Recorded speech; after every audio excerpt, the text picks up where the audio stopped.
Hello guys, welcome back to biology class, and today we will continue to our previous topic which is Krebs cycle. ठीक है, हम Krebs cycle का आज continue करेंगे, है ना, जिसको हमने TCA साइकिल भी बोला था, ट्राई कार्बोक्सिलिक एसिड। क्यों बोला था वो भी मैंने आपको बताया था, because in this cycle maximum intermediate products are 3 carboxylic containing 3 carboxylic group. ठीक है, जितने भी इंटरमीडिएट प्रोडक्ट मिलते हैं उसमें से अधिकांश जो रहते हैं वो 3 कार्बोक्सिलिक एसिड ग्रुप को कंटेन करते हैं, इसलिए इसको TCA साइकिल ही बोलते हैं, किसको, क्रेब्स साइकिल को। ठीक है, चलिए फिर से देखते हैं तो क्या क्या प्रोडक्ट बने थे वो हम देखते हैं। देखिए क्रेब्स साइकिल हम देख रहे थे, क्रेब्स साइकिल। आज हम कुछ एंजाइम्स के बारे में और उनके NADPH2 और ATP कितनी प्रोड्यूस होती है वो सब देखेंगे। ठीक है, क्रेब्स साइकिल।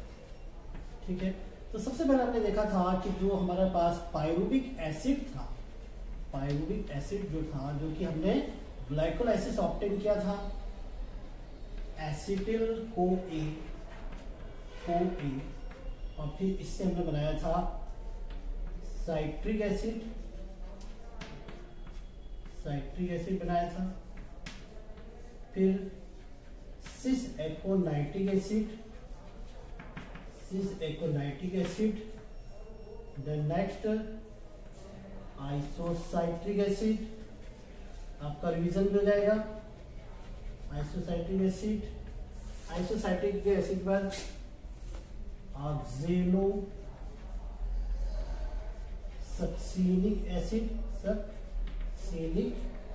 एसिड, ठीक है, फिर अल्फा कीटोग्लूटेरिक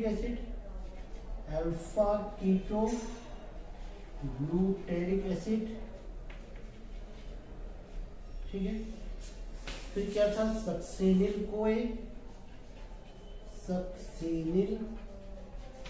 CoA, फिर क्या था, सक्सेनिक एसिड था, इसके बाद था फ्यूमेरिक एसिड,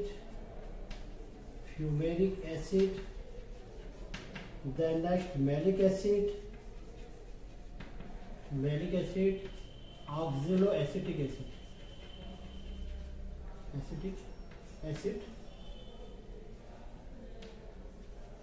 ये सब हमने देखा था। ठीक है,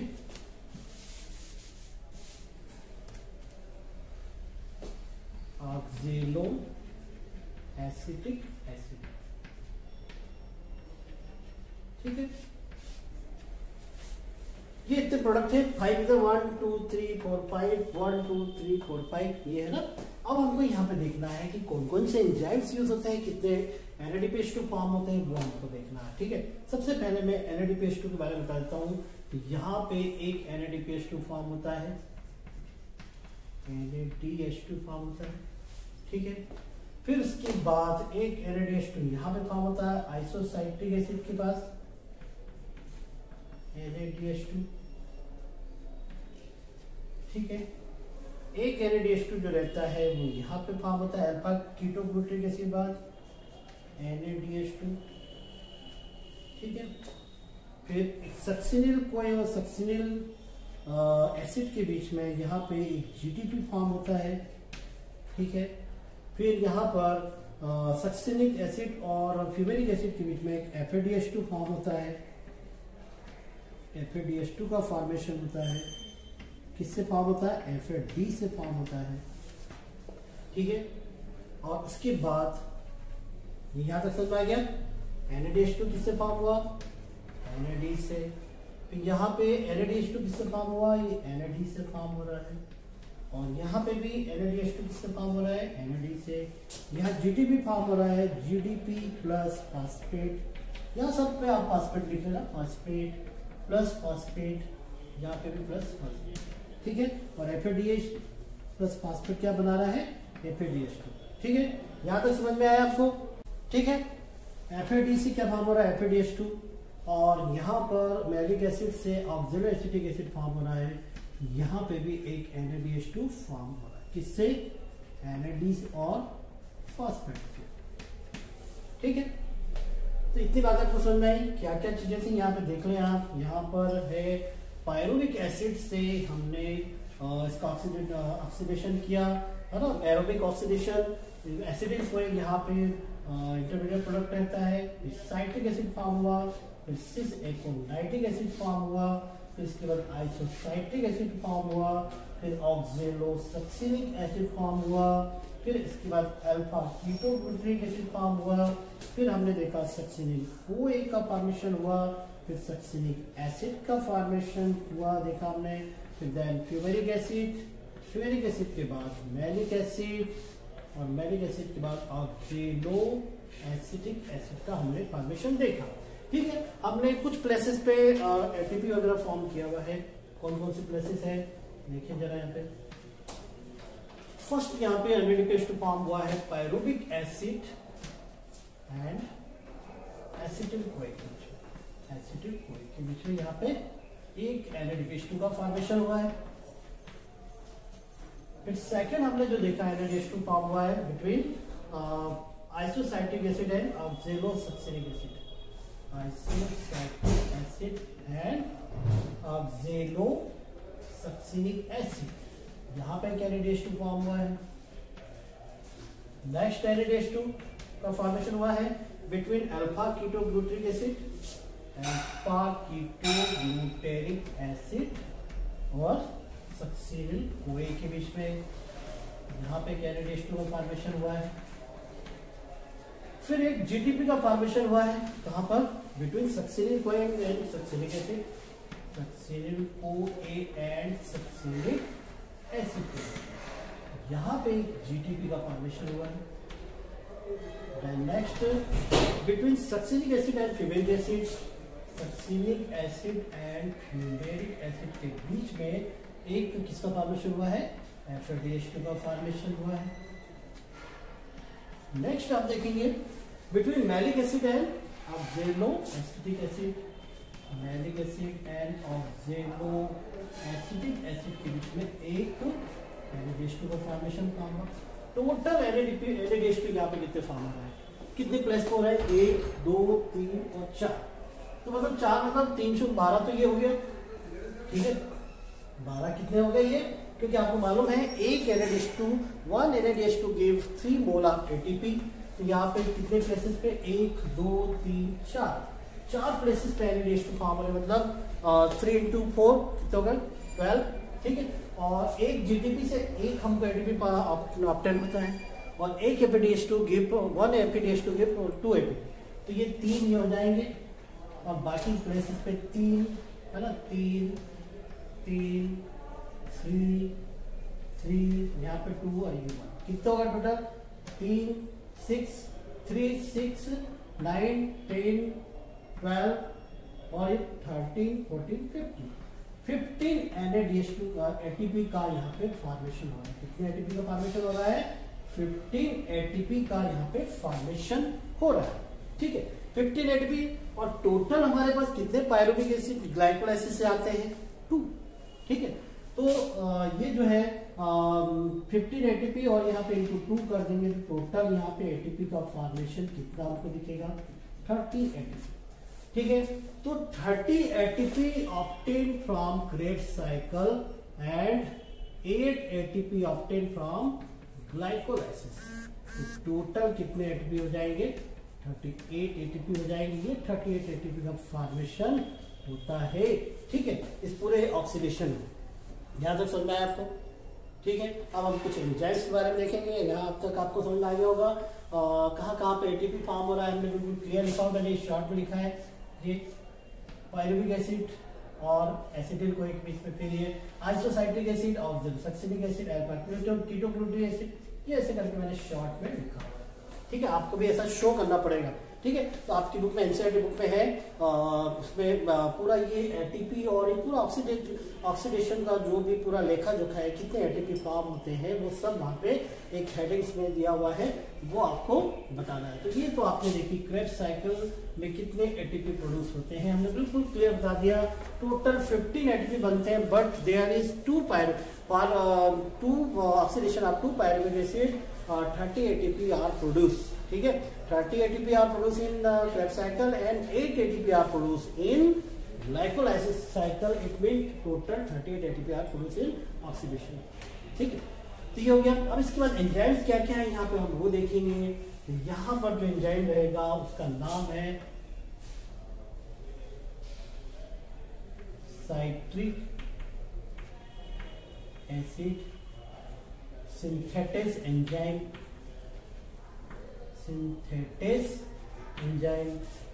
ठीक है, फिर सिस एकोनाइट्रिक एसिड और आइसोसाइट्रिक एसिड के बीच में यहाँ पे एकोनाइटेज एंजाइम यूज होता है। कौन सा एंजाइम यूज होता है यहाँ पर? एकोनाइटेज एंजाइम यूज होता है। ठीक है, फिर इसके बाद ऑक्सैलोसक्सिलिक एसिड और आइसोसाइट्रिक एसिड के बीच में यहाँ पे कार्बोक्सिलेज एंजाइम यूज होता है। यहाँ पे कौन सा एंजाइम यूज होता है? कार्बोक्सिलेज एंजाइम यूज होता है। ठीक है, आगे समझ आपको।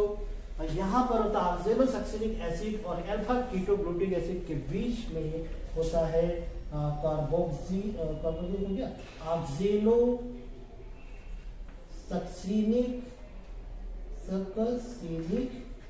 एसिड डिहाइड्रोजिनेज एंजाइम यूज होता है। डिहाइड्रोजिनेज एंजाइम यूज होता है।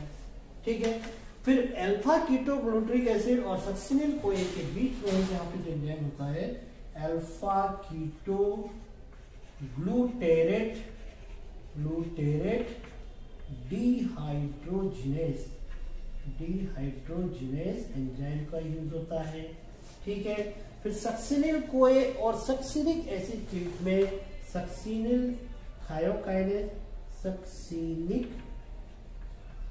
थायोकाइनेज एंजाइम का यूज होता है।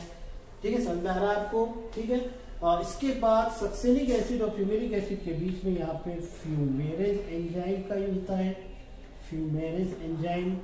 ठीक है, फिर उसके बाद फ्यूमेरिक एसिड और मैलिक एसिड के बीच में मैलेट डिहाइड्रोजिनेज एंजाइम का यूज होता है। ठीक है,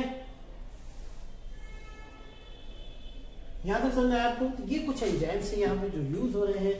ठीक है, आ गया समझ में आपको? तो बिल्कुल क्लियर यहाँ पर एक हम एक स्ट्रक्चर देख रहे हैं। ठीक है, आपको वैसे क्लियर नहीं दिख रहा होगा, हो सकता है, लेकिन मुझे बिल्कुल क्लियर दिख रहा है कि क्या क्या यहाँ पे हो रहा है। और आप भी जब प्रैक्टिस करेंगे तो आपको भी ये सब चीजें बिल्कुल क्लियर हो जाएगी। सबसे पहला काम आपको क्या करना है क्रेब्स साइकिल में, आपको ये बहुत इंपॉर्टेंट साइकिल है भैया, ग्लाइकोलाइसिस और क्रेब्स साइकिल बहुत इंपॉर्टेंट साइकिल है।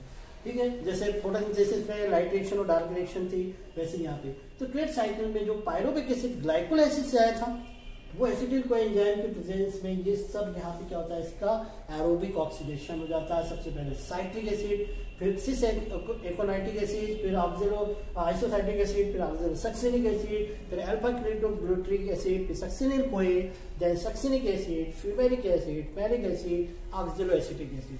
फिर हमने NADH2 या एटीपी का फॉर्मेशन देखा, कितनी प्लेसेस पे हो रहा है ये हमने उसका डिटेल कर दिया। तो एटीपी फॉर्मेशन यहाँ पे हेडिंग डालते हैं, ATP formation during aerobic oxidation. ठीक है, ये एरोबिक ऑक्सीडेशन आपको मालूम है कहाँ पे हो रही है पूरी प्रोसेस? ये हो रही है माइटोकॉन्ड्रिया में। ठीक है, मैट्रिक्स ऑफ माइटोकॉन्ड्रिया में पूरी प्रोसेस हो रही है। और फिर हमने एंजाइम्स बताए, यहाँ पे साइट्रिक एसिड सिंथेटेज एंजाइम, फिर यहाँ पे एकोनाइटेज एंजाइम, फिर यहाँ पे कार्बोक्सिलेज एंजाइम, फिर oxalosuccinic acid dehydrogenase enzyme, alpha ketoglutarate dehydrogenase enzyme, succinyl thiokinase enzyme, fumarase और मैलेट डिहाइड्रोजिनेज एंजाइम्स। ये हमने यहाँ पे कुछ एंजाइम्स का यूज किया है। आ गया समझ आपको? ठीक है, इस तरह से ये यहाँ पे कुछ एंजाइम्स के प्रेजेंस में पूरी प्रोसेस कंप्लीट हो जाती है। टोटल 38 एटीपी का फॉर्मेशन होता है। कितने एटीपी? ठीक है, टोटल 38 एटीपी का फॉर्मेशन होता है। ठीक है, तो एंजाइम्स आपको सबसे पहला काम वही करना है, क्या एंजाइम्स पहले प्रोडक्ट याद करेंगे, फिर एंजाइम्स। ठीक है, तो ये एंजाइम्स के नाम याद करेंगे। एंजाइम भी लगभग उसकी जैसे ही है, जैसे सक्सिनिल को है तो सक्सिनिक थायोकाइनेज। इसके बाद सक्सिनिक एसिड के बाद में ये थोड़ा सा करेक्ट कर दीजिएगा, ये गड़बड़ हुई तो यहाँ पे। सक्सिनिक एसिड और फ्यूमेरिक एसिड के बीच में यहाँ पे बनता है सक्सिनिक डिहाइड्रोजिनेज।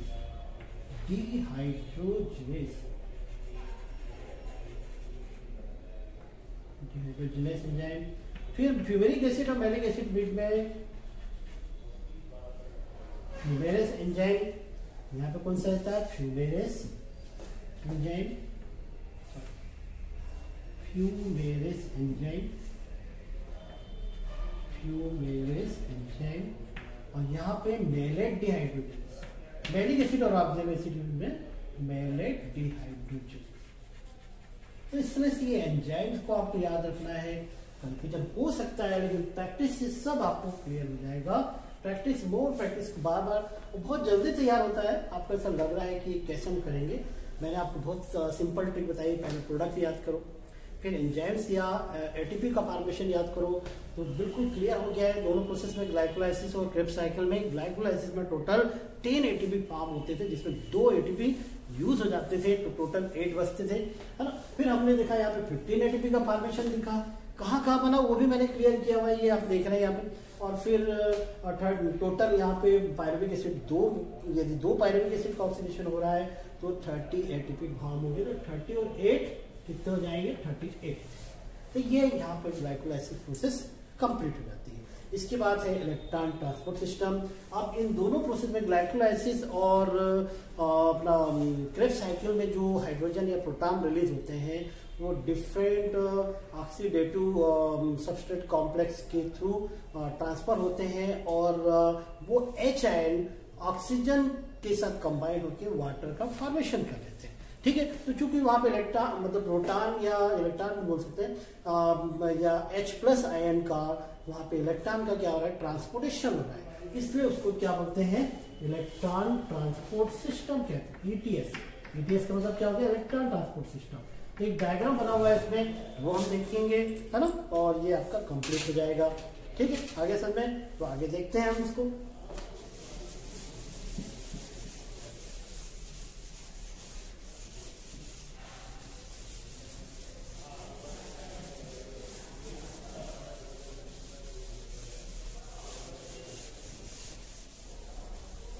चलिए नेक्स्ट देखते हैं, इलेक्ट्रॉन ट्रांसपोर्ट सिस्टम के बारे में बात करेंगे हम। ठीक है, इलेक्ट्रॉन ट्रांसपोर्ट सिस्टम। ठीक है, तो इलेक्ट्रॉन, ETS शॉर्ट में इसको बोलते हैं, ETS, या इसका पूरा नाम है electron transport system. Electron transport system. ठीक है, आपने देखा माइटोकॉन्ड्रिया का स्ट्रक्चर देखा हुआ है, उसमें मैट्रिक्स होता है, इनर मेम्ब्रेन और इनर मेम्ब्रेन के बीच में स्पेस, और फिर आउटर मेम्ब्रेन रहती है। ठीक है, तो ये मैट्रिक्स में जो हाइड्रोजन जो रहते हैं या प्रोटॉन जो रहते हैं, वो ऑक्सीजन के साथ कंबाइन होकर क्या करते हैं? क्या तैयार कर लेंगे? वाटर का फॉर्मेशन कर लेंगे। इसका फॉर्मेशन कर लेंगे? वाटर का। तो ये पूरी प्रोसेस कंप्लीट हो जाएगी। तो यहाँ पे जो प्रोटॉन या जो इलेक्ट्रॉन रहते हैं उसका एक्चुअल में क्या होता है? ट्रांसपोर्टेशन होता है डिफरेंट, यहाँ पे एक इंटरमीडिएट जो सब्सटेंस रहते हैं, कंपाउंड्स रहते हैं, उनके थ्रू। ठीक है, तो देखिए जो हाइड्रोजन जो यहाँ पे आ रही है, कहाँ से आई है? हमारे ग्लाइकोलाइसिस, और जैसे ये यहाँ पे क्या था? क्रेब्स साइकिल हुई थी, क्रेब्स साइकिल हुई थी। ठीक है, मैट्रिक्स में माइटोकॉन्ड्रिया, यहाँ से हाइड्रोजन आई, एंटर करी इनर मेम्ब्रेन ऑफ माइटोकॉन्ड्रिया में।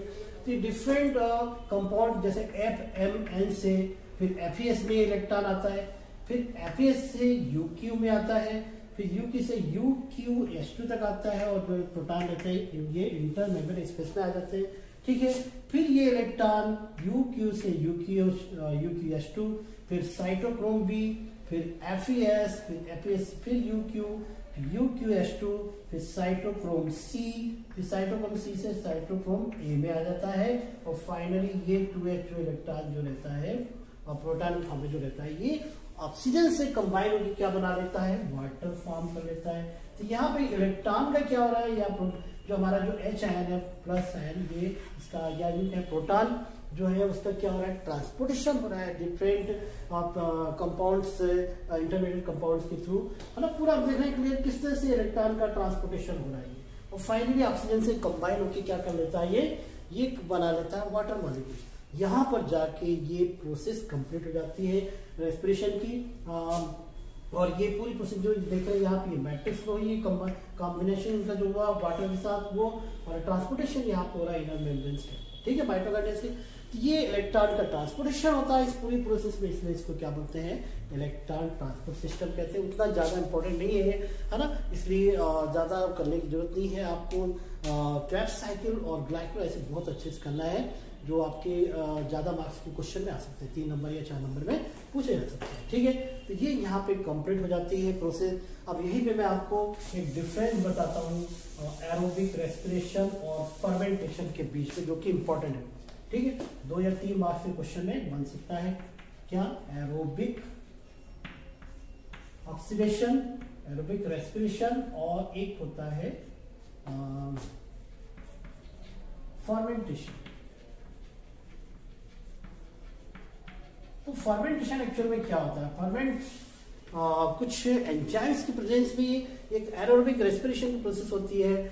Fermentation is the types of anaerobic respiration in which, सबसे पहले हम फर्मेंटेशन के बारे में पढ़ रहे हैं।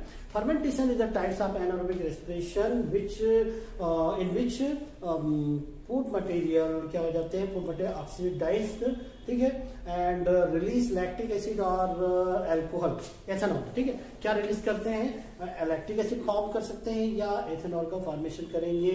इनकम्प्लीट ऑक्सीडेशन होता है फर्मेंटेशन में भी, लाइक एज एनारोबिक रेस्पिरेशन, ठीक है। एनारोबिक रेस्पिरेशन की तरह यहाँ पे भी इनकम्प्लीट ऑक्सीडेशन होता है और एनर्जी रिलीज होती है, प्रोड्यूस होती है, लेकिन लेस अमाउंट में प्रोड्यूस होती है। एनएडीएच जो रहता है वो यहाँ पे इसकी प्रोसेस होने की, ऑक्सीडेशन होने की प्रोसेस बहुत स्लो होती है, ठीक है। फूड मटेरियल का इनकम्प्लीट ऑक्सीडेशन होता है, लेकिन ये है क्या, एक एनारोबिक रेस्पिरेशन का टाइप है, ठीक है। आगे समझ में आपको क्या क्या बताएंगे आप? ये सबसे पहले बताएंगे it takes place in presence of oxygen, presence of oxygen, it takes place in absence of oxygen,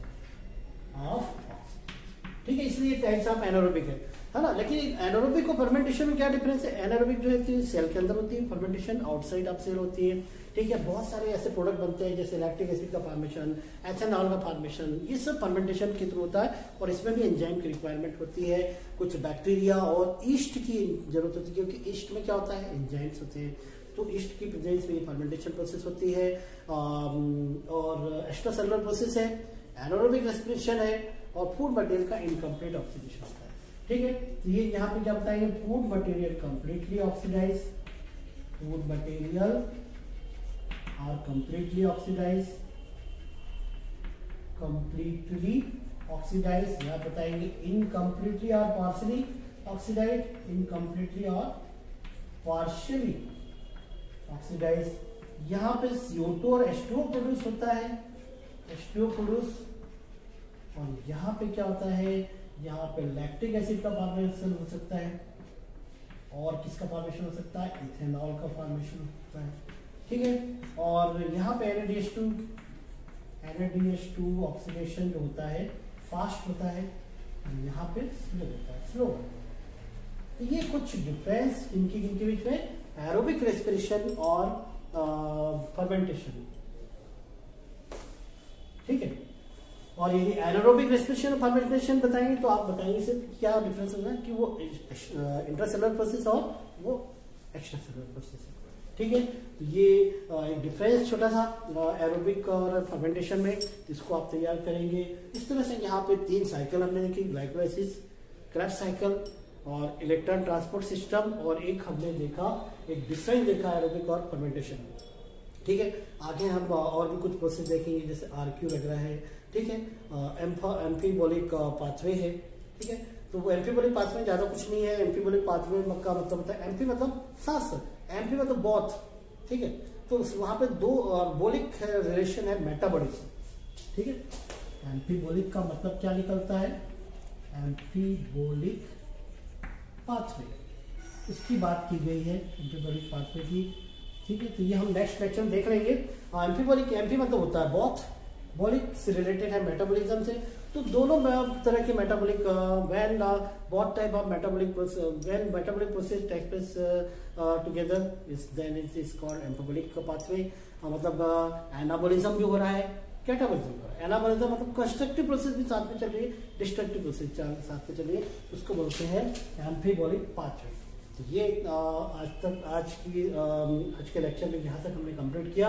तीनों साइकिल कंप्लीट हो गया रेस्पिरेशन की, और एक डिफरेंस कंप्लीट हुआ है। ठीक, इसको आप तैयार करें, है ना। मिलते हैं नेक्स्ट लेक्चर में। Okay, thank you.